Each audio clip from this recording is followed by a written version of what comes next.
Hello young scientist. तो आज से हम हमारा जो कंटेंट है वो बहुत ज़्यादा बढ़ने वाला है। मैं ये बोल सकता हूँ कि एक्सपोनेंशियली बढ़ने वाला है। तो फिर एक छोटा सा बोर्ड हमारे उस चीज़ को कंटेन नहीं कर सकता था। तो मैंने क्या किया, मैंने अपग्रेड कर लिया इस बड़े से सरफेस पे। मैं यहाँ पे जो भी करूँगा बहुत ज़्यादा कर सकता हूँ एंड वेल प्रेजेंटेड कर सकता हूँ। ठीक है, आज का हमारा topic after long time we are continuing with the cell wall. हमने पिछली बार प्लांट एंड एनिमल सेल के बीच में डिफरेंस जान लिया था, बहुत बेसिक था। अभी तक हम बेसिक में चल रहे थे, जो कि शायद 10th में भी आपको पता होगा। But now we are getting upgraded. Cell membrane आज नहीं होगा, we are going to study about cell wall. Cell wall के बारे में अच्छे से जानेंगे, सेल वॉल के बारे में जानेंगे। सेल वॉल क्या होता है, देखिए पहले बात तो ये जान लीजिए कि ये एक सेल है। अब हम सेल के अंदर का स्टडी करने जा रहे हैं, तो इसमें क्या होने वाला है कि हम सेल के अंदर मतलब क्या बाहर से अंदर की तरफ जाएंगे। मतलब पहले हम सेल वॉल देखेंगे, फिर हम सेल मेम्ब्रेन देखेंगे, फिर हम सेल ऑर्गेनल्स देखेंगे, फिर हम न्यूक्लियस देखेंगे। ऐसे धीरे धीरे बाहर से अंदर की तरफ जा रहे हैं। सबसे पहले हम सेल वॉल देखेंगे। Okay, as we know cell wall जो है that is available not in animals. Not in animals के अलावा दिख तो रहा है ना, एनिमल्स में नहीं है ये, नॉट इन एनिमल्स। एनिमल्स के अलावा ये किस किस में प्रेजेंट है cell wall? Cell wall present है प्लांट्स के अंदर, है ना, एल्जे के अंदर, एल्गे के अंदर, वो है फंगस के अंदर, फंगाई के अंदर, ये बैक्टीरिया के अंदर है। इन सब के अंदर है एक्सेप्ट ऑफ एनिमल। मोस्टली हम इसको सब में पाते हैं। बैक्टीरिया के अंदर माइकोप्लाज्मा करके एक ऑर्गेनिज्म है, माइकोप्लाज्मा। माइकोप्लाज्मा जिसको हम पीपीएलओ और प्लूरोनिमोनिया लाइक ऑर्गेनिज्म कहते हैं, उनके अंदर ये हमें नहीं मिलता है। ठीक है, मतलब सेल वॉल नहीं मिलता है, बाकी सब में मिलता है। तो हम सेल वॉल पढ़ने जा रहे हैं। पहली बात, सेल वॉल होता क्या है? Cell wall is a thick outer covering. ठीक है, सेल मेम्ब्रेन के बाहर एक सेल वॉल होता है। और सेल वॉल तुम्हें कुछ बेसिक चीज़ें जैसे कि मैकेनिकल सपोर्ट, ठीक है, mechanical support and cell shape, protection, इन सब चीज़ों में सेल वॉल हेल्प करता है। ठीक है, okay, now let's get started. Plants के अंदर सेल वॉल बना होता है सेल्यूलोज का। प्लांट्स के अंदर सेल्यूलोज का बना होता है। एल्गे के अंदर भी ये सेल्यूलोज का ही बना होता है। बस एक बात है, सेल्यूलोज के साथ यहाँ पे हेमी सेल्यूलोज, यहाँ पे हेमी सेल्यूलोज, थोड़ा बड़ा लिखता हूँ मैं, ठीक है। सेल्यूलोज के अलावा यहाँ पे हेमी सेल्यूलोज, फिर पेक्टिन एंड लिग्निन होता है। पेक्टिन, लिग्निन ऐसे सब्सटेंसेस होते हैं। लिग्निन एक पॉलीमर है। यहाँ पे एल्गे में सेल्यूलोज के अलावा हमें गैलेक्टेंस, मैनन्स एटसेट्रा मिलते हैं। पेक्टिन, लिग्निन यहाँ पे नहीं मिलता है। ठीक है, ओके। नेक्स्ट, फंजाई में जो है वो काइटिन का बना होता है। फंजाई में जो सेल वॉल है वो काइटिन का बना होता है। एंड बैक्टीरिया में जो सेल वॉल है वो पेप्टिडोग्लाइकन का बना होता है। ठीक है, ये हमने मोटा मोटी समझ लिया। डायरेक्ट एमसीक्यूज में ऐसे क्वेश्चंस आ सकते हैं। ठीक है, नेक्स्ट की अगर हम बात करें तो हम हर एक चीज को समझेंगे कि प्लांट का सेल वॉल कैसे होता है, एल्गे का सेल वॉल कैसे होता है, फंगाई का, बैक्टीरिया का कैसा कैसा होता है, वो सेल वॉल हम देखेंगे। ठीक है, हाँ ठीक है, देखो जरा यहाँ पे बुक इज द बेस्ट की। बुक को जो जितनी ज्यादा अच्छी तरीके से पढ़ रहा है और जितना अच्छे से रिसर्च कर रहा है ना, उसको शायद ये लेक्चर भी नहीं चाहिए। सो सेल वॉल में एक रिजिड सेल वॉल होता है प्लाज्मा मेम्ब्रेन के अलावा। This is not found in animal cells. ये डिफरेंट होता है structure in bacteria and eukaryotes. In bacteria ये polysaccharide cross linked by small peptides होता है। ठीक है, ये समझो। यहां पे जो मैंने बोला कि बैक्टीरिया पेप्टिडोग्लाइकन का सेल वॉल होता है, उसका मतलब ही यही है कि this is polysaccharides, this is polysaccharides cross-linked by polysaccharides cross-linked by small peptides. इसका मतलब क्या है? पहले बात पॉलीसैकेराइड्स। पॉलीसैकेराइड्स मतलब ये समझ लो, इसका मतलब होता है शुगर्स। इसका मतलब होता है शुगर्स। जिसने बायोमोलिक्यूल्स नहीं पढ़ा है कोई बात नहीं, हम धीरे धीरे आगे बढ़ेंगे। शुगर्स तो जो कार्बोहाइड्रेट्स होते हैं, है ना, जो ग्लूकोज होते हैं, ये सब पॉलीसैकेराइड्स के अंदर जाते हैं। Polysaccharides are made up of simple sugars, जिसको मोनोसैकेराइड्स बोलते हैं। और ये जो मोनोसैकेराइड्स हैं, है ना, या पॉलीसैकेराइड्स हैं, ये क्रॉस लिंक होते हैं स्मॉल पेप्टाइड्स के द्वारा। बहुत सारा वर्ड है, जैसे क्रॉस लिंक्ड, स्मॉल पेप्टाइड्स, ये सब क्या होते हैं वो अभी हम समझेंगे। तो we are first getting started with bacterial. पहला हेडिंग लगाओ कि हम बैक्टीरिया से शुरू कर रहे हैं। We are starting with bacterial cell wall. Bacterial cell wall, जिसका डेफिनेशन मैंने इधर दे दिया है कि this is polysaccharides cross linked by small peptides. यहाँ पे अरे यार पेन आ रहा है, ठीक है, इसका ये डेफिनेशन मैंने ऑलरेडी दे दिया है। बैक्टीरियल सेल वॉल के बारे में जरा जानते हैं। बैक्टीरियल सेल वॉल के अंदर हम दो चीजें देखते हैं, दो पॉलीसैकेराइड से शुगर्स देखते हैं। इसमें हम दो शुगर्स देखते हैं। यहाँ पे जो पॉलीसैकेराइड से शुगर्स हैं, मैं शुगर्स नहीं पॉलीसैकेराइड्स ही लिखूंगा। यहाँ पे जो पॉलीसैकेराइड्स हैं वो दो होते हैं। क्या? एक है NAG, एक है NAG, या फिर इनको हम बोल सकते हैं N-एसिटाइल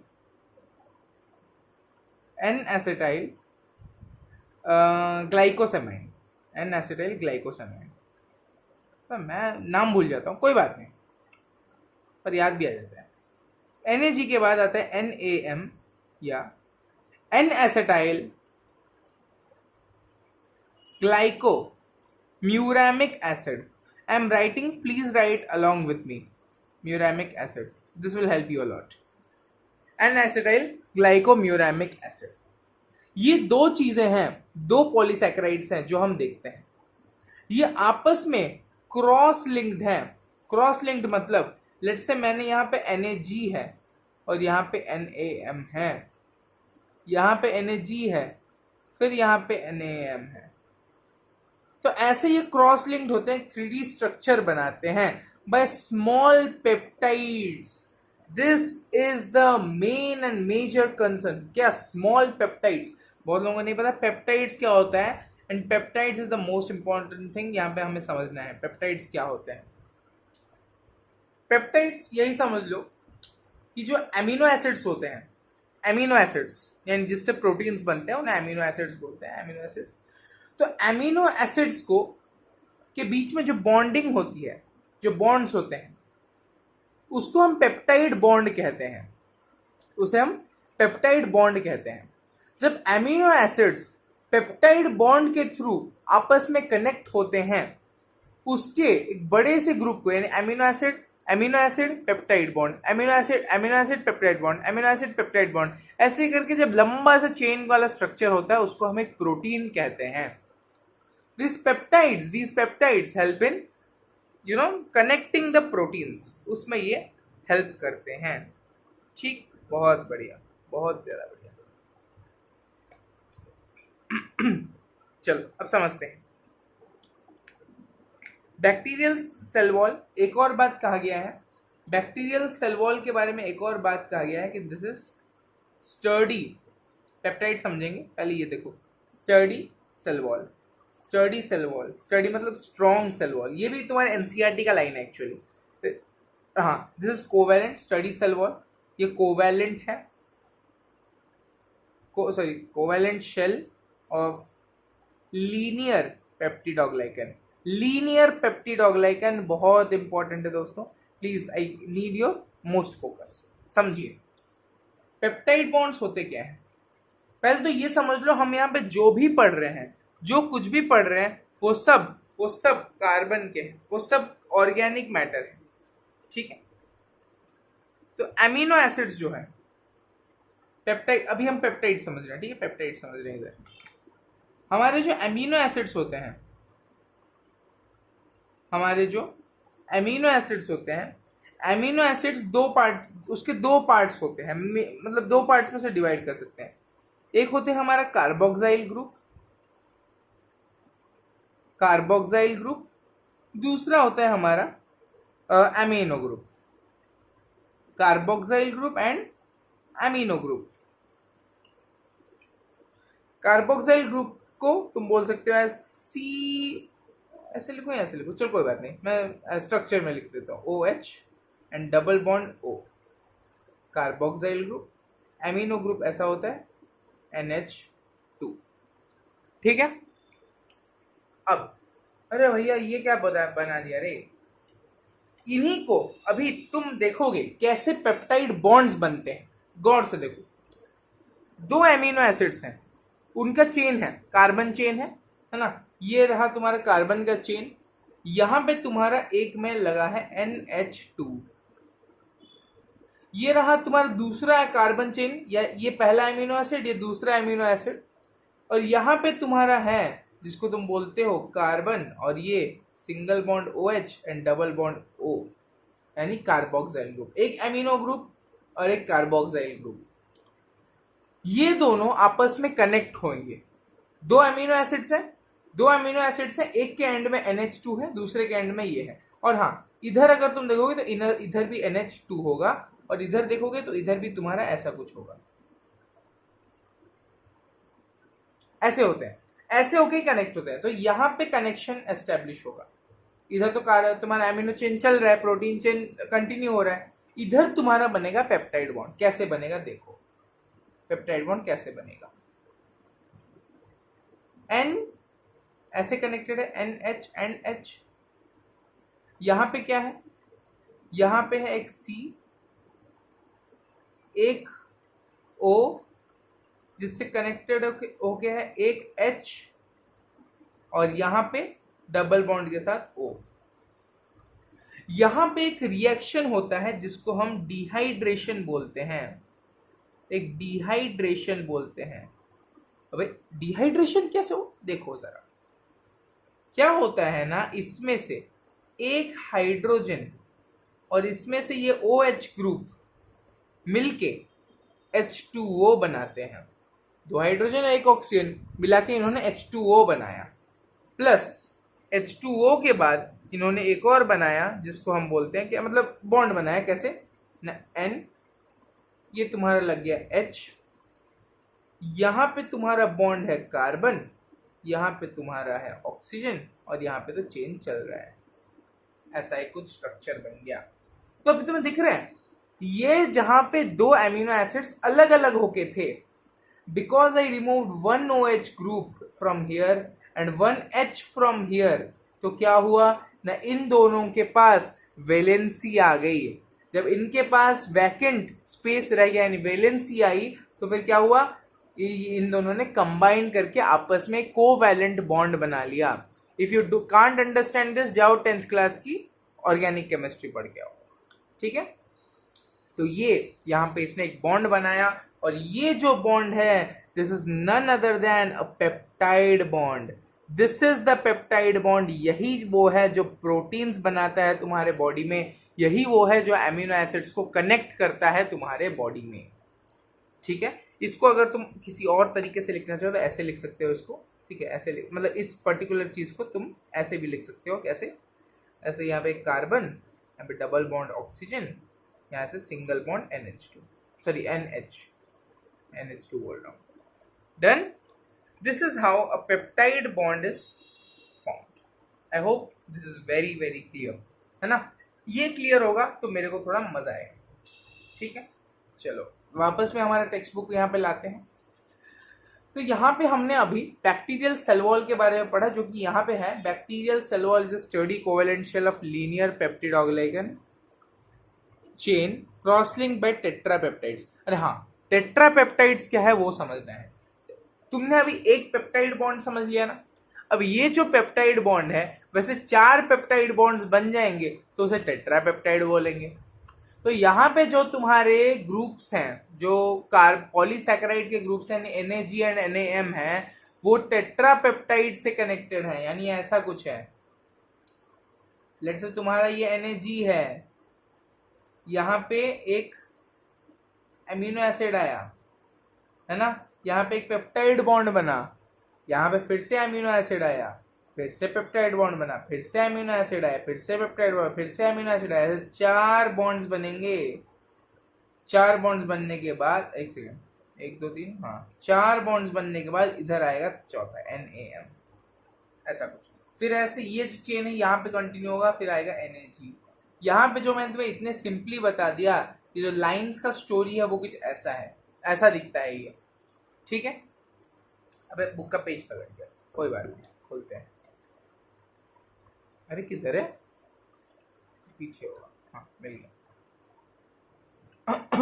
ओके, अब हम एक फंक्शन देखते हैं, क्या लिखा है देखो इधर, polysaccharide cross linked by tetrapeptides, और यहाँ पे bacterial cell was study covalent shell of linear peptidoglycan cross linked by tetrapeptides. ये दोनों आपस में कनेक्टेड है, हमने बैक्टीरियल सेल वॉल के बारे में दोनों में पढ़ लिया, तो बैक्टीरियल सेल वॉल अपना खत्म है। अब सेल वॉल के कुछ फंक्शंस देखते हैं, क्या ये रिजिडिटी प्रोवाइड करता है, शेप देता है, प्रोटेक्शन फ्रॉम ऑस्मोटिक प्रेशर देता है, और यूकैरियोट्स में it is primarily made up of polysaccharides, ठीक है, polysaccharides. Cell wall not only determines the cell shape but also prevents cell bursting due to osmotic pressure. It helps in cell to cell interaction, ठीक है। तो अभी cell wall के functions को जरा देखिए, ठीक है, देखा, इसीलिए अब इतनी बातें मैं व्हाइट बोर्ड में कैसे बताता यार, इसलिए मैंने चेंज कर दिया। I hope you like this idea. अबे पेजेस तो खत्म हो गए, चलो कोई बात नहीं, समझो।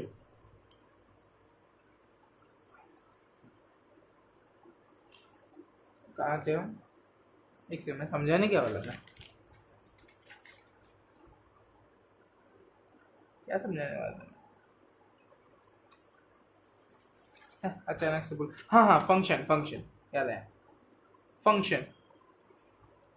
फंक्शन ऑफ सेल वॉल क्या है, सेल वॉल का फंक्शन क्या है, देखो जरा।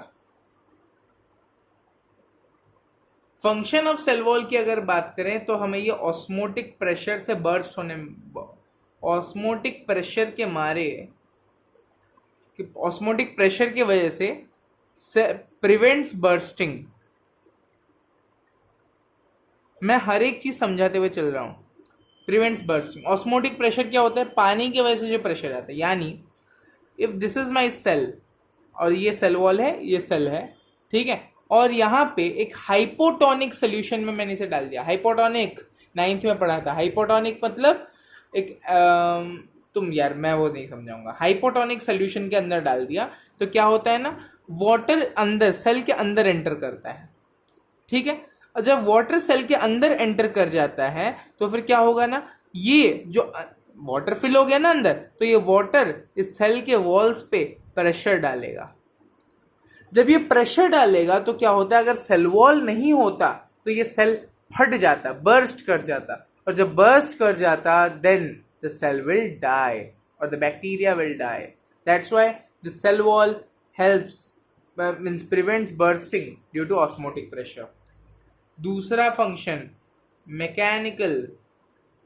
मैकेनिकल सपोर्ट देता है। मैकेनिकल सपोर्ट जिसको नहीं पता, मैकेनिकल मतलब ये फिजिकल, मैं इसे पुश कर रहा हूँ, अरे ये प्रेशर, ये मैकेनिकल प्रेशर मैं दे रहा हूँ, है ना, तो ऐसे मैकेनिकल सपोर्ट करता है वो, यानी स्ट्रक्चर को थोड़ा सपोर्ट करता है ना, स्ट्रक्चर को मेंटेन रखता है, स्ट्रक्चर या बोल सकता हूँ शेप को मेंटेन करके रखता है, शेप मेंटेन करके रखता है, ये इसका एक और फंक्शन है। तीसरा फंक्शन अगर तुमने देखा होगा अच्छे से, यहाँ पे दिया है cell to cell interaction. Cell to cell interaction, अरे ये किस चिड़िया का नाम है, सेल टू सेल इंटरेक्शन क्या होता है, तो ये जो सेल टू सेल इंटरेक्शन है, सेल टू सेल इंटरेक्शन है, ये हम प्लांट सेल्स में देखते हैं। देखो अभी तक ऑस्मोटिक प्रेशर, मैकेनिकल सपोर्ट, ये जो दो चीजें हैं ये हमारे सब सेल वॉल्स में हमें देखते हैं, यही फंक्शन सेल वॉल्स का होता है। पर ये जो सेल टू सेल इंटरेक्शन है, सेल टू सेल कम्युनिकेशन है ना, ये हम प्लांट सेल्स में देखते हैं। कैसे देखते हैं वो जानने के लिए हमें प्लांट सेल्स सेल वॉल कैसे डेवलप होता है वो जानना पड़ेगा। तो हमने बैक्टीरिया खत्म किया, now let's dive in into plant. Second point, plant cell wall, ठीक है, प्लांट सेल वॉल। और हाँ फिक्र मत करो, हम धीरे धीरे इसके अंदर भी बहुत डीपली जाएंगे, ठीक है। फिर ग्राम नेगेटिव ग्राम पॉजिटिव बैक्टीरिया के बारे में भी जानना है। पहले ये समझ लो, मैं सबके सेल वॉल को एक बार कवर कर दूं, फिर मैं ग्राम नेगेटिव पॉजिटिव पे जाऊंगा। ठीक है। प्लांट सेल वॉल कैसा होता है? Plant cell wall step by step जाएंगे। पहले एक सेल है, ये एक सिंगल सेल है, इसके अंदर ये उसका जेनेटिक मटेरियल है, सेल वॉल के अंदर इसका सेल मेम्ब्रेन है और ये कंफर्टेबल है। ठीक है। और बाकी सेल ऑर्गेनल्स तो होंगे ही। व्हाट हैपेंस नेक्स्ट क्या होगा? नेक्स्ट ये डिवाइड करेगा। लेट्स से सेल डिवीजन कर रहा है, तो फिर सेल डिवीजन करेगा तो क्या होगा? अब ये पहले अपना जेनेटिक मटेरियल है उसको कॉपी करेगा लाइक दिस। जो अपना जेनेटिक मटेरियल है, जो अपने ऑर्गेनल्स हैं, उन सबको कॉपी करेगा। ये जेनेटिक मटेरियल, दूसरा जेनेटिक मटेरियल, क्योंकि सेल डिवीजन के फेज में है। फिर क्या होगा? जब ऐसे डिवीजन हो जाएगा तो ये आपस में ऐसे, जो पहले तो जेनेटिक मटेरियल मल्टीप्लाई होगा, फिर ऐसे अलग अलग होंगे। जब ये अलग अलग होंगे, वहां पे जो माइक्रोट्यूब्यूल्स प्रेजेंट होते हैं वो बीच में आके ऐसे इकट्ठा हो जाएंगे। प्लांट के जो माइक्रोट्यूब्यूल्स हैं वो ऐसे बीच में आके इकट्ठे हो जाएंगे। उसके बाद इसके ऊपर गोल्जी बॉडीज आके बैठ जाएंगे। इसके ऊपर एक गोल्जी बॉडी, मतलब जो गोल्जी बॉडीज होते हैं या डिक्टियोसोम्स होते हैं, वो आके बैठ जाएंगे। तो क्या होगा? यहाँ पे एक टेम्पररी एसिड बन रहा है। ठीक है। तो पहले तो माइक्रोट्यूब्यूल्स आए, फिर गोल्जी बॉडीज आए, तो इस यहाँ पे एक बॉडी बन रहा है, टेम्पररी बॉडी, जिसको हम शायद फैगोसोम ऐसा कुछ होता था। चलो कोई बात नहीं, नाम क्या रखा है मैं बोलूंगा नाम क्या होता है, मुझे अभी याद नहीं आ रहा है नाम, देखना पड़ेगा। नेक्स्ट हम देखते हैं नेक्स्ट फेज में क्या हो रहा है। ये जो गोल्जी बॉडीज हैं और ये माइक्रोट्यूब्यूल्स हैं, वो क्या करेंगे? ये माइक्रोट्यूब्यूल्स को तोड़ तोड़ के ये गोल्जी बॉडीज इसमें पेक्टिन का डिपोजिशन करेंगे। पेक्टिन मटेरियल जो होता है उसका डिपोजिशन करेंगे। तो यहाँ पे एक ऐसा सॉलिड स्ट्रक्चर बन जाएगा। ये जो सॉलिड स्ट्रक्चर है, पेन नहीं मिल रहा, हमेशा पेन खो जाता है। हाँ, ये जो सॉलिड स्ट्रक्चर है, इस सॉलिड स्ट्रक्चर को हम बोलते हैं सेल प्लेट। ये जो सेल प्लेट है प्योर पेक्टिन का बना होता है, ठीक है। नेक्स्ट स्टेप में क्या होगा? नेक्स्ट स्टेप में ये जो है ये एक्सटेंड करेगा ऐसे। ये जो बीच का सेल प्लेट है वो ऊपर नीचे से एक्सटेंड करता है। तो यहाँ पे हमने फिर से वही सेल को कंटिन्यू किया। क्या होता है? ये कंटिन्यू करता है, ऐसे एक्सटेंड करता है। एक्सटेंड करते करते क्या होता है ना, इस पेक्टिन के ऊपर कैल्शियम एंड मैग्नीशियम का डिपोजिशन होता है। तो क्या होता है ना, ऐसे बीच में ऐसे एक डिवीजन बन जाता है, फ्रॉम पूरा ऊपर से नीचे तक ऐसे डिवीजन बन जाता है। ये जेनेटिक मटेरियल है। इसको तुम सेंट्रीपीटल ग्रोथ बोलोगे या सेंट्रीफ्यूगल ग्रोथ बोलोगे? ऑफ कोर्स ये बीच से बाहर की तरफ जा रहा है। This is centrifugal growth of this the cell plate, centrifugal growth and this is called centrifugal cell division। क्यों? क्योंकि बीच से बाहर की तरफ ये जो सेल प्लेट है वो डेवलप कर रहा है। ठीक है। तो ये जो सेल प्लेट है, ये जो सेल प्लेट बोल रहा हूँ, ये अभी जो सेल प्लेट के बाद ये जो लेयर बना इसके एक्सटेंड होने पर इसको हम बोलते हैं मिडिल लैमेला। अगर पिछले वाले चीजें देखी होंगी तो तुमने देखा होगा मिडिल लैमेला हमारे बुक में एक सिंपल एक सीमेंटिंग मटेरियल बोल दिया गया है, पर एक्चुअल में वो बस उतना नहीं है। मिडिल लैमेला हम पढ़ेंगे क्या होता है। ये प्योर पेक्टिन का था, इसके ऊपर कैल्शियम एंड मैग्नीशियम आया, तो ये कैल्शियम पेक्टेट मिडिल लैमेला जो है, this is made up of calcium pectate and magnesium pectate. Calcium and magnesium pectate का बना होता है। 90% ये कैल्शियम पेक्टेट का बना होता है एंड 10% ये मैग्नीशियम पेक्टेट का बना होता है। This is the middle lamella. After the development of middle lamella क्या होता है ना, ग्रेजुअली ऐसे ग्रैन्यूलेटेड फॉर्म में, ऐसे ग्रैन्यूल्स के फॉर्म में क्या होता है ना, यहाँ पे एक प्राइमरी सेल वॉल का डेवलपमेंट होता है। ये जो प्राइमरी सेल वॉल है, चलो इसके कुछ कैरेक्टरिस्टिक्स जान ले, इधर इस साइड में थोड़ा लिख देते हैं। Primary cell wall, primary cell wall, ठीक है। ये जो रेड वाला स्ट्रक्चर है इसको हम बोलते हैं प्राइमरी सेल वॉल, ठीक है। प्राइमरी सेल वॉल क्या होता है ना, ये पहली बात ये फ्लेक्सिबल होता है ना। ये पेक्टिन का बना होता है इसलिए फ्लेक्सिबल होता है। पेक्टिन जो है वो इलास्टिसिटी देता है, तो ये पेक्टिन का बना होता है इसलिए इलास्टिक होता है या फ्लेक्सिबल होता है, इसको हम बोलते हैं, ठीक है। ये फ्लेक्सिबल होता है। ओके नेक्स्ट, ये ग्रैन्युलेटेड फॉर्म में होता है। ग्रैन्युलेटेड फॉर्म में होता है, ग्रैन्यूल्स के फॉर्म में होता है। यानी लेट्स से ये मिडिल लैमेला है, इधर मुझे डिपॉजिट करना है, तो ऐसे नहीं मैं ईंटें रखे जा रहा हूं, मैं इनको ऐसे ग्रैन्यूल्स, छोटे छोटे छोटे ग्रैन्यूल्स के फॉर्म में इसको मैं ये सेल वॉल बना रहा हूं। तो क्या होगा, लेट्स से मैंने यहाँ पे एक सेल बनाया और सेल के चारों तरफ ये प्राइमरी सेल वॉल डेवलप हुआ है जो कि ग्रैन्युलेटेड फॉर्म में। जब ये सेल ग्रो करेगा तो क्या हो जाएगा ना, ये प्राइमरी सेल वॉल जो ग्रैन्यूल्स के फॉर्म में उसके जो स्ट्रेच होगा, देखो बलून के ऊपर अगर तुम ऐसे सैंड चिपका दो, है ना, तो जब बलून को तुम फुलाओगे तो क्या होगा, उन सैंड्स के बीच में, सैंड पार्टिकल्स के बीच में थोड़ा गैप आएगा, तुम उसमें और थोड़ा सैंड डाल दोगे तो वो एक कवर हो जाएगा। तो वैसे ही ये जो सेल है जब वो बड़ा होता है तो वो पेक्टिन के जो ग्रैन्यूल्स हैं उनके बीच में गैप आ जाता है, तो वहां पे भी फिर से पेक्टिन डिपॉजिट किया जाता है। वैसे करके ये प्राइमरी सेल वॉल बनता है, ठीक है। This is flexible because now the plant cell is growing. क्यों प्लांट सेल ग्रो कर रहा है तो उसको एक फ्लेक्सिबल सेल वॉल चाहिए, ना कि एक रिजिड सेल वॉल, वो तो इनहिबिट कर देगा ना उसको, ग्रोथ होने ही नहीं देगा। इसलिए हम पहले एक प्राइमरी सेल वॉल होता है। प्राइमरी सेल वॉल के बाद क्या होता है, इधर का नेक्स्ट स्टेप मैं इधर कर रहा हूं, थोड़ा बड़ा करते हैं क्योंकि मुझे समझाना है, ठीक है। After primary cell wall secondary cell wall develop होना शुरू होता है। क्या वो शुरू होता है, सेकेंडरी सेल वॉल डेवलप होना शुरू हो जाता है, ठीक है। So first this is our middle lamella, this is our middle lamella, then we had our primary cell wall, then we had our primary cell wall. After the primary cell wall अब ये cell grow हो चुका है, ठीक है, तो हम धीरे धीरे अभी इसका हार्ड स्ट्रक्चर यानी सेकेंडरी सेल वॉल बनाना शुरू करेंगे। सेकेंडरी सेल वॉल जो है that happens in multiple layers, है ना, 3 लेयर्स में बनता है वो, और ये जो 3 लेयर्स हैं इनको हम S1, S2 and S3 respectively बोल देते हैं, ठीक है।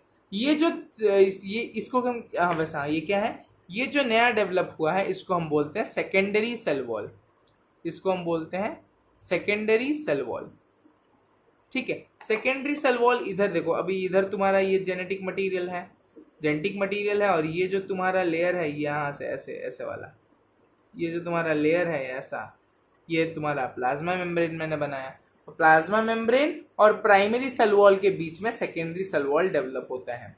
ये जो सेकेंडरी सेल वॉल की कैरेक्टरिस्टिक्स देखें तो ये हार्ड एंड रिजिड होते हैं, हार्ड एंड रिजिड होते हैं। ये सेल्यूलोसिक ब्रिक्स से बने होते हैं, सेल्यूलोसिक ब्रिक्स से बने होते हैं, ठीक है। मैं बताऊंगा ब्रिक्स क्या होते हैं, क्या होते हैं सेल्यूलोसिक ब्रिक्स। ये सेल्यूलोसिक ब्रिक्स के बने हुए होते हैं। मोर ओवर ये इलास्टिक नहीं है, नॉन इलास्टिक है ना, because of deposition of lignin. Lignin एक पॉलीमर है, उसके डिपोजिशन से चीज़ें हार्ड हो जाती हैं, ठीक है। लिग्निन, हेमीसेल्यूलोज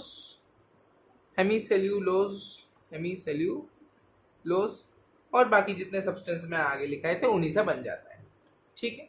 अब तुम ये सोच रहे होगे कि बीच में मैंने गैप क्यों छोड़ा है। ये जो बीच में गैप है यही तुम्हारा वही चीज समझाने के लिए मैंने छोड़ा है जो मैंने यहां बताया, सेल टू सेल इंटरैक्शन। देखो प्लांट सेल में जो है कम्युनिकेशन के लिए कोई नर्वस सिस्टम या फिर कोई स्पेशल ट्यूबुलर सिस्टम ऐसा कुछ भी नहीं होता है, पर प्लांट्स के अंदर हार्मोन्स तो होते हैं, हार्मोन्स को हर एक सेल तक पहुंचाना भी है। तो यहाँ पे जो बात है कि हार्मोन्स को हर एक सेल तक पहुंचाना भी है, तो वो कैसे होगा।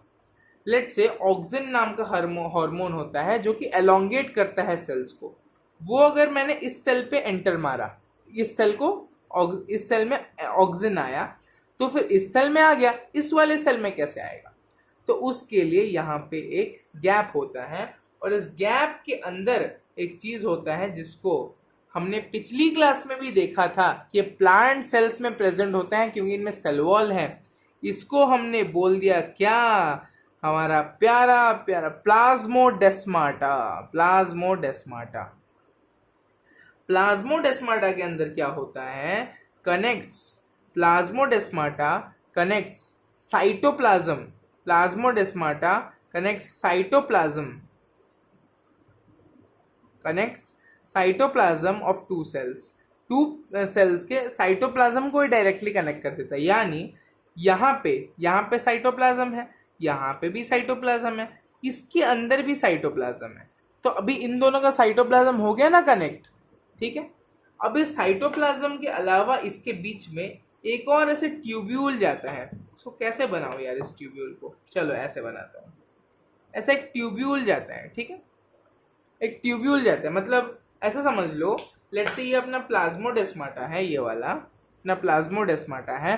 प्लाज्मोडेस्माटा के बीच में ये क्या, साइटोप्लाज्म कनेक्ट हो गया। फिर एक और चीज ऐसे लंबा सा एक ट्यूब जाता है, ये जो ट्यूब गया है इसके अंदर, इसको हम बोलते हैं डेस्मोट्यूब्यूल। डोंट बी ओवरवेल्म्ड, ठीक है, मत सोचो बहुत ज्यादा कंटेंट है, कम ही है। डेस्मोट्यूब्यूल का होता है, ये ईआर यानी एंडोप्लाज्मिक रेटिकुलम का एक्सटेंशन होता है। अब ये क्या है ना, एंडोप्लाज्मिक रेटिकुलम एक दूसरे के जो दो सेल्स हैं उनके एंडोप्लाज्मिक रेटिकुलम भी आपस में कनेक्टेड होते हैं फॉर बेटर कम्युनिकेशन, है ना। एंजाइम्स का exchange, micro and macro molecules का एक्सचेंज, मैसेज का एक्सचेंज, वो सब ये प्लाज्मोडेस्माटा और डेस्मोट्यूब्यूल्स के थ्रू हो जाता है। तो this is how cell to cell interaction में भी सेल वॉल हेल्प करता है। क्यों? देखो, क्योंकि जो मिडिल लैमेला है, प्राइमरी सेल वॉल है, these are permeable layers. Permeable मतलब इसके थ्रू चीजें जा सकती हैं, पर ये जो सेकेंडरी सेल वॉल है, this is a rigid layer, इसके थ्रू चीजें नहीं जा सकती हैं। तो उन चीजों को जाने के लिए एक स्पेस चाहिए, उसको हमने प्लाज्मोडेस्माटा बोला। In this way they help in cell to cell communication. We are going in depth भाइयों, तो टाइम लगेगा, ठीक है। हमने इतना सारा जितना भी था वो सब कुछ समझ लिया। डाउट्स हैं तो कमेंट करें, ठीक है। और हाँ, यहाँ पे भी एक तुम देख सकते हो, छोटे से में लिखा है provides mechanical strength and protection from infection. हाँ, ये तो मैं समझाना भूल ही गया यार। यहाँ पे एक जगह पे लिखा है कि प्रोटेक्शन फॉर यहाँ पे एक जगह पे लिखा है प्रोटेक्शन फ्रॉम इन्फेक्शन। कैसे करता है, यहाँ पे लिख दो एक और फंक्शन, प्रोटेक्शन फ्रॉम इन्फेक्शन। अरे भैया, इन्फेक्शन से कैसे प्रोटेक्शन करेगा ये, बताओ जरा हमें भी।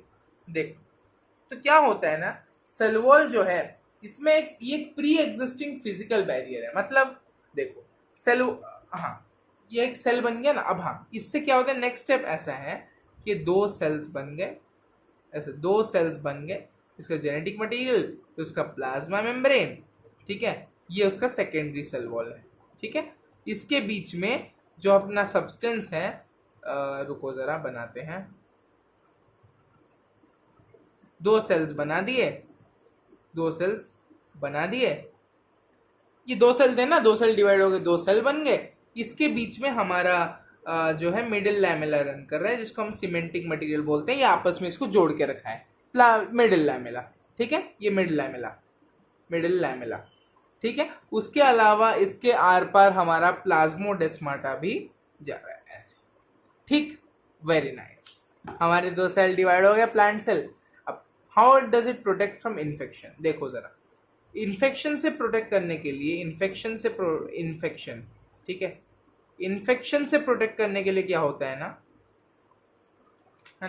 अगर स्पीड ज्यादा लग रही है तो वो भी तुम कमेंट्स में बता सकते हो कि हाँ स्पीड ज्यादा है, मैं थोड़ा कम कर दूंगा, पर वीडियो की ड्यूरेशन बढ़ जाएगी, ठीक है। इन्फेक्शन में क्या होता है, सेल वॉल अपने आप में एक फिजिकल बैरियर है, ठीक है। अब जरा इमेजिन करो, जो इन्फेक्शन है वो क्या होता है, कोई एक पैथोजन, कोई एक बैक्टीरिया, वही तो इन्फेक्शन कॉज करते हैं। वो कब कॉज करेंगे, लेट्स से दीवार है, स्ट्रॉन्ग दीवार, तो बैक्टीरिया दीवार के आर पार तो नहीं आ सकता, वो खिड़की के आर पार आ सकता है, खिड़की से आ सकता है। तो वैसे ये जो सेल वॉल है ये अपने आप में एक फिजिकल बैरियर है, इनके थ्रू पैथोजेंस एंटर नहीं कर सकते। वो किसके थ्रू एंटर कर सकते हैं? स्टोमाटा के थ्रू। हमारे प्लांट में जो पोर्स होते हैं, स्टोमाटाज होते हैं, उनके थ्रू ये एंटर कर सकते हैं। पर सेल वॉल एक फिजिकल बैरियर की तरह प्रोटेक्ट करता है, तो एक सर्टेन अमाउंट ऑफ प्रोटेक्शन ऐसे ही ये दे देता है। ठीक है, उसके बाद इसमें एक एक्टिव डिफेंस मैकेनिज्म भी है। प्लांट का एक एक्टिव डिफेंस मैकेनिज्म, वो क्या कहता है? प्लांट का जो एक्टिव डिफेंस मैकेनिज्म है ये कहता है कि जो लेट्स से ये एक सेल वॉल है, सेल वॉल के ऊपर पैथोजेंस ने अटैक किया, पैथोजेंस, ठीक है, पैथोजेंस ने जब अटैक किया तो ये सेल वॉल को जो सब्सटेंसेस फॉर्म करते हैं वो ज्यादा डिपॉजिट होने लग जाएंगे, सेल वॉल को थिक बना देंगी, और ज्यादा बैरियर हो गया, और ज्यादा प्रोटेक्शन हो गया। तो this is the active defence system of it. ठीक है, तो लोकलाइज थिकनिंग ये जो है, ये जो लोकलाइज थिकनिंग मतलब क्या? इस जगह पे पर्टिकुलर लोकेलिटी में नहीं, इस पर्टिकुलर जगह पे थिक हो गया है सेल वॉल। हर एक प्लांट के हर एक सेल में थोड़ी सेल थिक हुआ है, नहीं, इस जगह पे सेल वॉल थिक हो गया है, तो इसको हम बोल दे, इस पर्टिकुलर लोकलाइज थिकनिंग को हम बोल देते हैं पैपिले। पैपिले, ठीक, कुछ कीवर्ड्स हैं, इन सबको याद रखना चाहिए। ठीक है, बाकी सेल वॉल जो है these are sides of anti toxins, या एंटी टॉक्सिन्स बोले, या फिर हमारे एंटी माइक्रोबियल जो सब्सटेंसेस होते हैं। अभी क्या मैंने लिखा है? नहीं, anti microbial substances. Anti microbial substances जो हैं वो हमारे सेल वॉल में फॉर्म भी होते हैं और मतलब डिपॉजिट भी होते हैं, तो बचा के रखते हैं। ठीक है, उसके बाद तीसरा जो मैकेनिज्म है इन्फेक्शन से बचाने के लिए वो प्लाज्मोडेस्माटा का मॉडिफिकेशन है। क्या होता है ना, ये प्लाज्मोडेस्माटा में ऐसे डिपॉजिट्स होने लगते हैं और ये प्लाज्मोडेस्माटा को क्लोज कर देते हैं। क्लोज करके तो लेट से इस सेल में पैथोजेंस ने एंटर कर लिया, आफ्टर ऑल एफर्ट्स एंटर कर लिया, तो आगे सेल्स में ये प्रोसीड ना कर जाए, इसीलिए हमने ये बैरियर्स बनाए हैं, मतलब बैरियर डेवलप कर दिया जाता है प्लाज्मोडेस्माटा में, कम्युनिकेशन चैनल में सेल टू सेल पैथोजेंस ना फैल जाए उसी के लिए। ठीक है, so I think this is clear, up to this it is completely clear. Thumbs up, ये क्लियर है। बस अभी ये बोर्ड फुल हो गया पेपर से।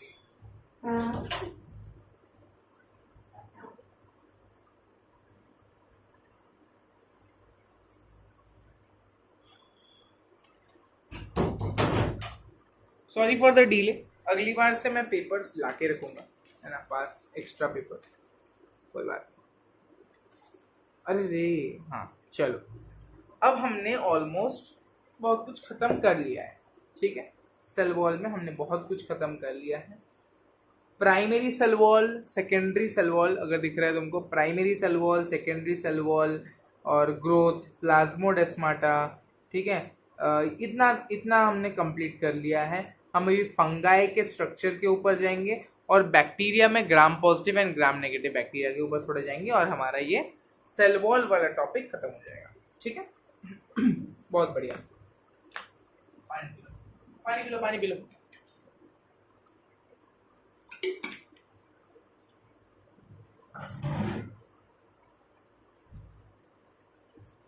ठीक है, ओके, अब हम चलते हैं नेक्स्ट में, जहाँ पे हम फंगाई का लेयर, फंगाई के बारे में जानेंगे, फंगाई के सेल वॉल के बारे में जानेंगे। फंगाई का सेल वॉल बना होता है काइटिन का, और ये हम सबको पता है। पर काइटिन होता क्या है, क्या ये पता है?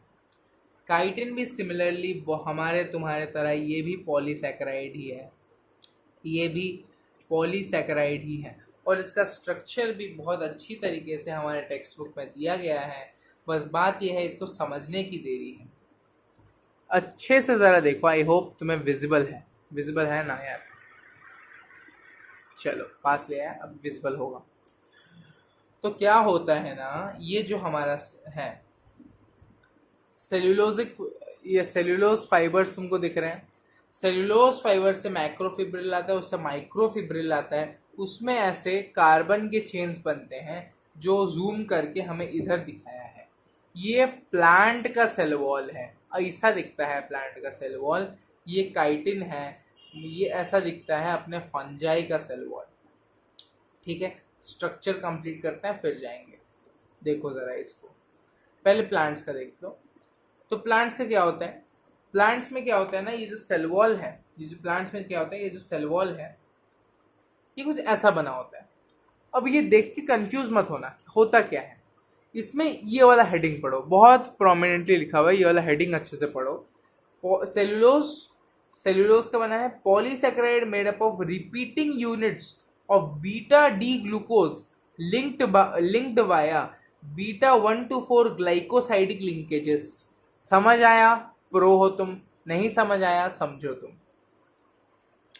एक एक वर्ड को बहुत अच्छी तरीके से तोड़ेंगे अपन, एक एक वर्ड को बहुत अच्छी तरीके से तोड़ेंगे अपन।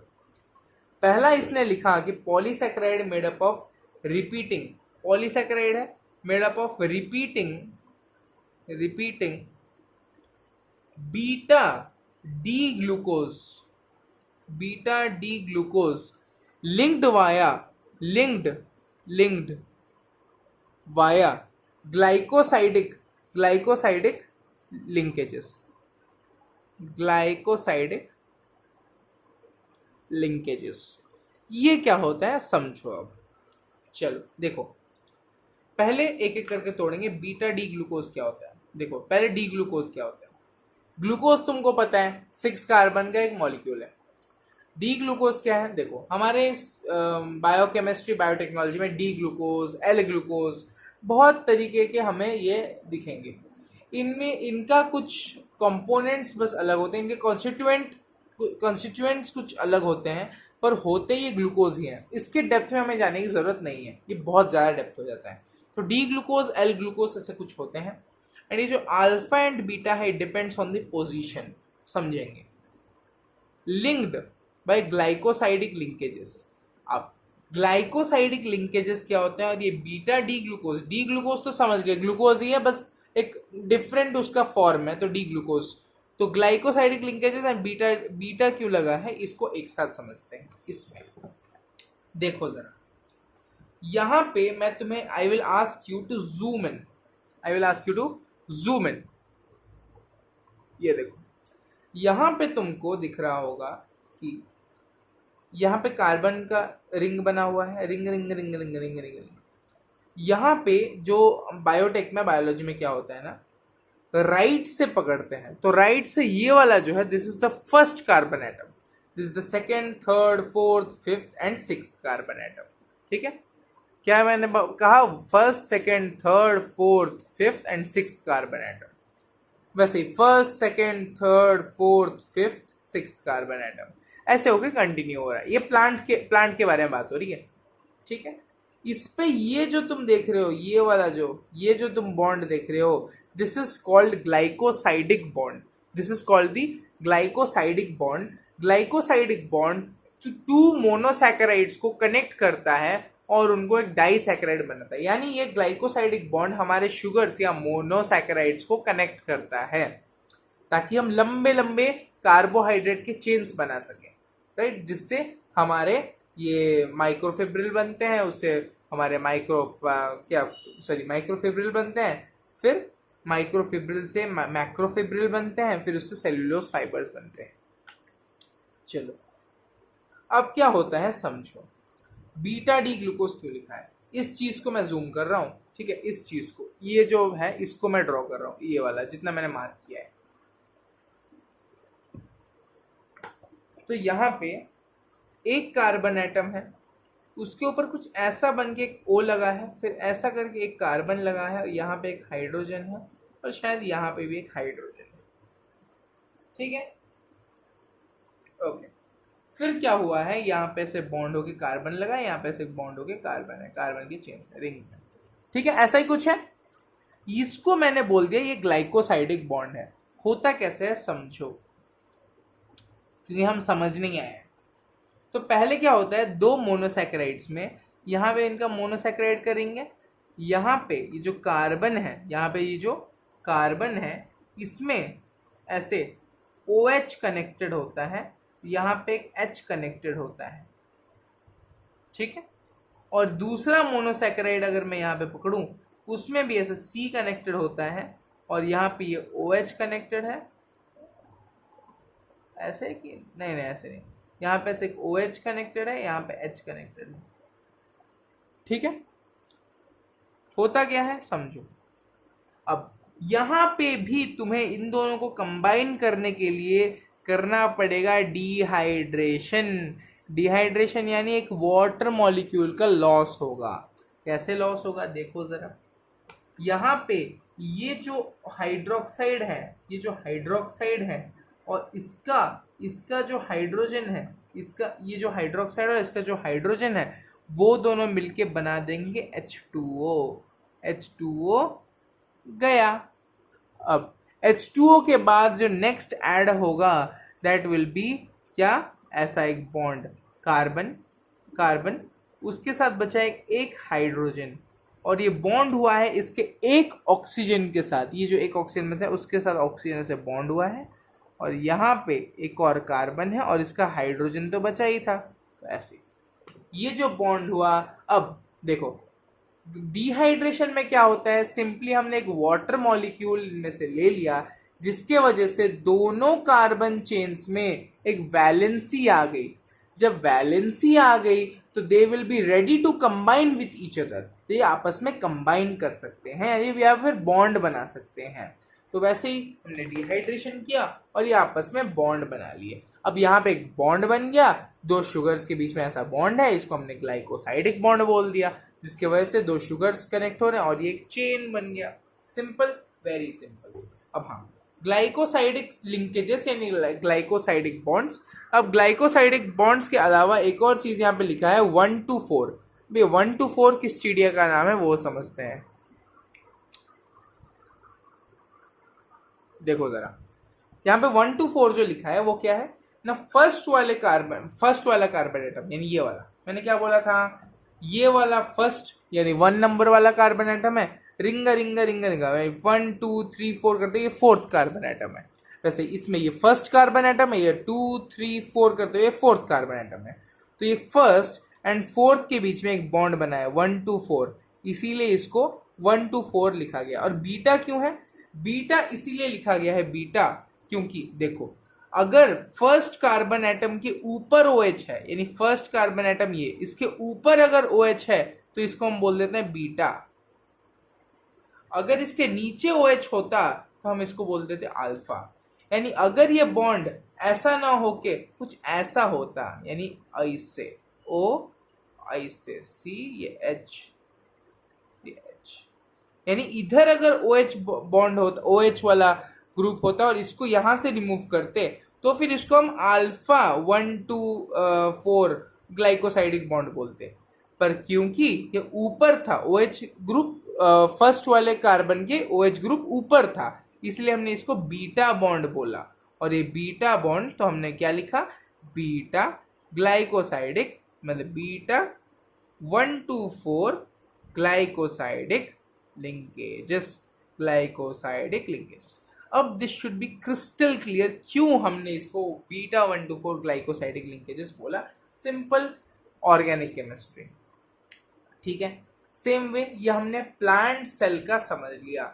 बहुत ही सिमिलर तरीके से polysaccharide made up of repeating units of N acetyl glucosamine linked via beta 1 to 4 glycosidic linkages. सब कुछ सेम है, बस ये एन एसिटाइल ग्लूकोसेमाइन अलग हो गया है।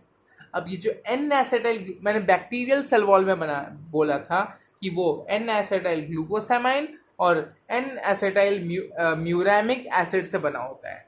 पर ये जो काइटिन है यानी जो फंगल सेल वॉल काइटिन है वो मतलब क्या, ओनली एन एसिटाइल ग्लूकोसेमाइन जो कि ग्लाइकोसाइडिक लिंकेजेस से कनेक्टेड है उससे बना हुआ होता है। ठीक है, कैसे समझो, बस हमें ये समझना है, बाकी सब सेम है।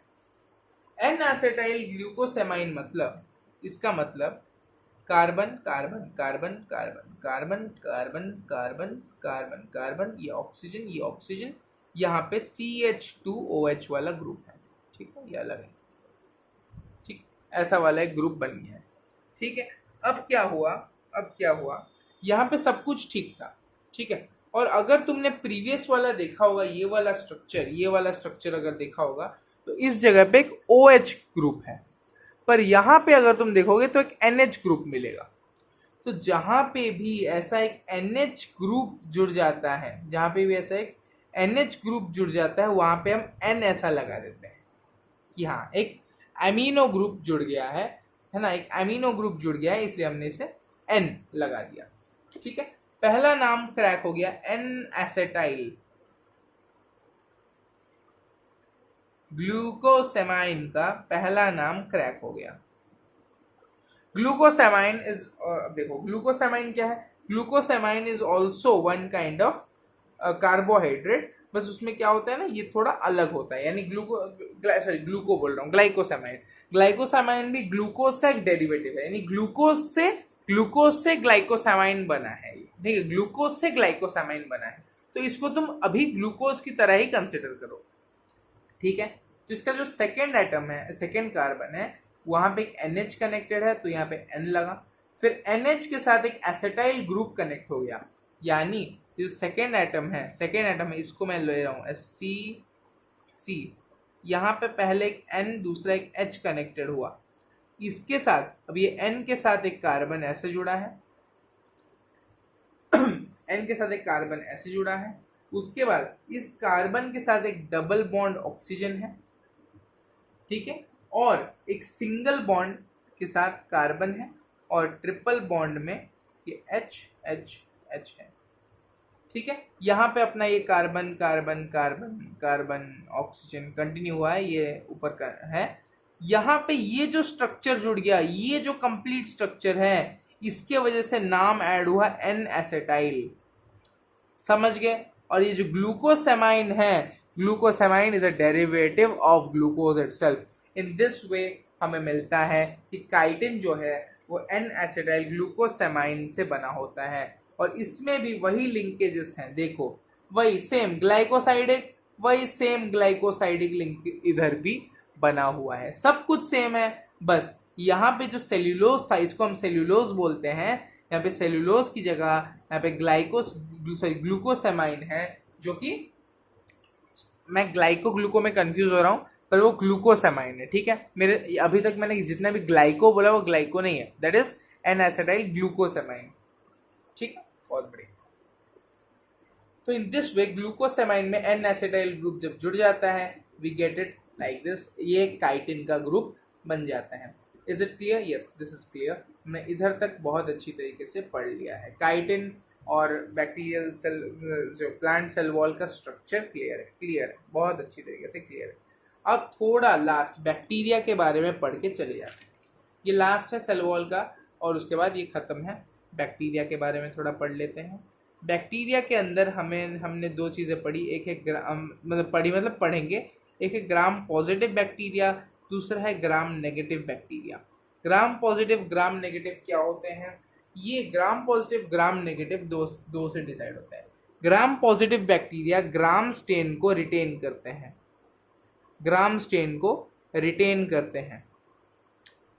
जो ग्राम नेगेटिव बैक्टीरिया है वो ग्राम स्टेन को रिटेन नहीं करते हैं। They don't retain the gram stain. अगर उन्हें तुम वॉश करोगे तो ग्राम स्टेन रिमूव हो जाएगा। ग्राम स्टेन क्या है? तो ग्राम स्टेनिंग एक प्रोसेस है। इसमें क्या होता है, पहले हमने दो बैक्टीरिया लिया, पहले हम उससे सैफ्रनिन डाई से डाई करते हैं या फिर सैफ्रनिन नहीं, क्रिस्टल वायलेट डाई से डाई करेंगे। तो फिर ये लेट्स से वायलेट, ये रेड को वायलेट समझ लो, तो ये अपना क्रिस्टल वायलेट बन गया, ये भी अपना क्रिस्टल वायलेट बन गया, ठीक है। उसके बाद जो नेक्स्ट स्टेप है उसमें क्या होता है, मैंने इसको वॉश कर दिया। I will wash these two, इन दोनों बैक्टीरिया को मैं वॉश कर दूंगा। जब मैं इसको वॉश कर दूंगा, अबे यार ब्लू से क्यों बनाया, वॉश कर दूंगा, तो क्या होगा, वॉश करने के बाद इसमें तो ये रहेगा, ग्राम पॉजिटिव है तो इसमें ये स्टेन रहेगा, ग्राम नेगेटिव में ये जो स्टेन है ये रिमूव हो जाएगा, ग्राम नेगेटिव में ये स्टेन चला जा चुका होगा। फिर अगर मैं इसको सैफ्रेनिन डाई, एक दूसरा डाई है सैफ्रेनिन, दूसरा डाई है सैफ्रेनिन, अगर उससे डाई करूंगा, सैफ्रेनिन से डाई करूंगा, तो क्या होगा, ये सैफ्रेनिन का फिर से सैफ्रेनिन का डाई पकड़ लेगा, पर ये अपना वही स्टेन रिटेन करेगा, ये फिर से वही क्रिस्टल वायलेट कलर में ही होगा। यानी ये स्टेन रिटेन करता है, ये स्टेन को रिटेन नहीं करता है। यही होता है माजरा। स्टेन को रिटेन क्यों नहीं करता है वो थोड़ा समझे, क्या होता है स्टेन को रिटेन क्यों नहीं करता है वो थोड़ा समझे। देखो, तो ग्राम पॉजिटिव बैक्टीरियाज जो होते हैं, ग्राम पॉजिटिव बैक्टीरियाज जो होते हैं, यहाँ पे हमारे बुक में बड़ा सुंदर सा डायग्राम दिया हुआ है, मैं बहुत खुश हो गया देख के। ये देखो, इसमें भी हम थोड़ा जूम कर देते हैं ताकि अच्छे से दिखाई दे, क्योंकि हमें समझना ज़रूरी है। यहाँ पे ग्राम पॉजिटिव बैक्टीरिया जो है इसका सेल वॉल थिक है, यहाँ पे जो है ये सेल वॉल इसका बहुत पतला है, ये ब्लू वाला सेल वॉल है बहुत पतला है, पेप्टिडोग्लिकन का लेयर बना है, पेप्टिडोग्लिकन का है, ये कितना मोटा है ग्राम पॉजिटिव में, कितना पतला है। तो जो स्टेन है वो ग्राम पॉजिटिव जो सेल वॉल में आके चिपकता है, तो जब इसके सेल वॉल में आके चिपका, तो इसका सेल वॉल इतना पतला है कि वॉश किया तो स्टेन आगे चिपका था, वॉश किया रिमूव हो गया, पर इसका सेल वॉल इतना मोटा है कि आया चिपका, ये स्टेन नीचे की तरफ रह गया, वॉश करने के बाद भी ऊपर वाला स्टेन रिमूव हो गया पर नीचे की तरफ स्टेन रह गया है, इसीलिए ये स्टेन मतलब क्या स्टेन रहता है, अपना स्टेन रिटेन करता है। ठीक है, ये इन दोनों में फर्क है। अब इनमें तुम्हें बहुत सारी चीजें दिख रही होंगी, लाइक टाइकोइक एसिड, लाइपोटाइकोइक एसिड और क्या क्या बहुत कुछ। ठीक है, उन सबको भी एक बार देख लेते हैं, देन वी विल कंप्लीट करते हैं। पानी पियो।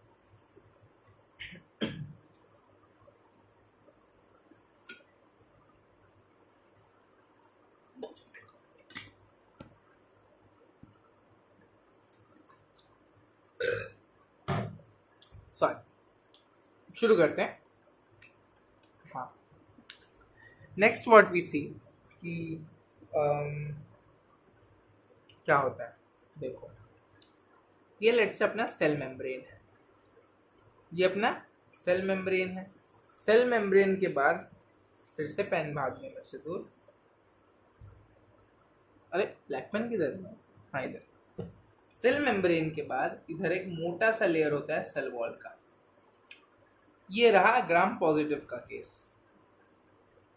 इसमें क्या होता है ना, पहले एक सेल मेम्ब्रेन का लेयर तो है ही, ग्राम नेगेटिव बैक्टीरिया का है, सेल मेम्ब्रेन का लेयर तो है, उसके बाद एक पतला सा सेल वॉल या पेप्टिडोग्लाइकन का लेयर होता है, उसके बाद फिर से एक आउटर मेम्ब्रेन होता है, एक आउटर मेम्ब्रेन होता है।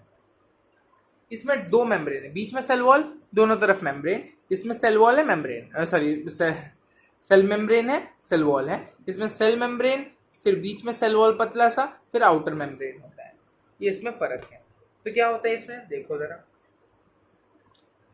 अब देखो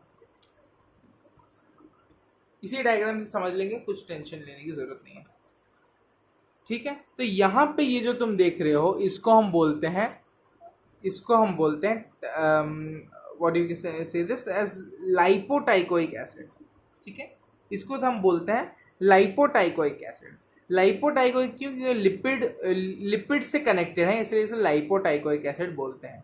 ये जो लाइपोटाइकोइक एसिड है, इनका फंक्शन है कि वो सेल मेम्ब्रेन से सेल वॉल को अटैच रखते हैं। ठीक है, और जो टाइकोइक एसिड है, टाइकोइक एसिड का क्या फंक्शन है, टाइकोइक एसिड का फंक्शन है कि वो सेल वॉल में जो है, सेल वॉल में स्टेबिलिटी, पहली बात तो सेल वॉल में ये स्टेबिलिटी लाता है, दूसरी बात ये सेल वॉल का स्ट्रक्चर मेंटेन करने में हेल्प करता है, और तीसरा फंक्शन है कि ये अपना जो एडहेरिंग होता है ना, बैक्टीरिया के चिपक जाता है सरफेसेस में, तो ये एडहेरिंग में एड करते हैं, यानी हेल्प करता है। पहली बात तो फिम्ब्रिये हेल्प करते हैं बैक्टीरिया को चिपकने में, है ना, फिम्ब्रिये हेल्प करते हैं, फिम्ब्रिये यार लिखना भी जरूरी है, चलो मैं इधर लिखते जाऊंगा।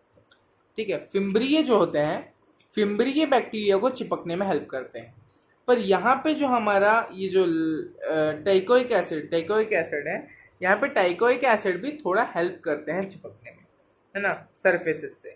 दूसरा क्या है, सेल वॉल स्ट्रक्चर मेंटेन कर रहे हैं, और बस यही स्टेबिलिटी मेंटेन थोड़ा कर रहे हैं सेल वॉल के अंदर।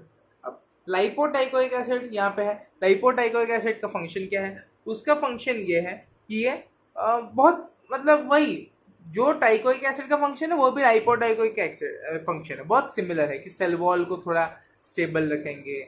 बस एक और फंक्शन ऐड हो जाता है कि सेल वॉल को सेल मेम्ब्रेन से थोड़ा चिपका के रखते हैं, है ना, थोड़ा ज़्यादा स्टेबिलिटी देते हैं कि हाँ सेल वॉल को थोड़ा पकड़ के रखेंगे, जकड़ के रखेंगे। ये इनका फंक्शन होता है। ठीक, इसमें ज़्यादा डेप्थ में जाने की ज़रूरत नहीं, इसमें मैं नहीं जा रहा हूँ। We have already went to a lot of depth यहाँ पे।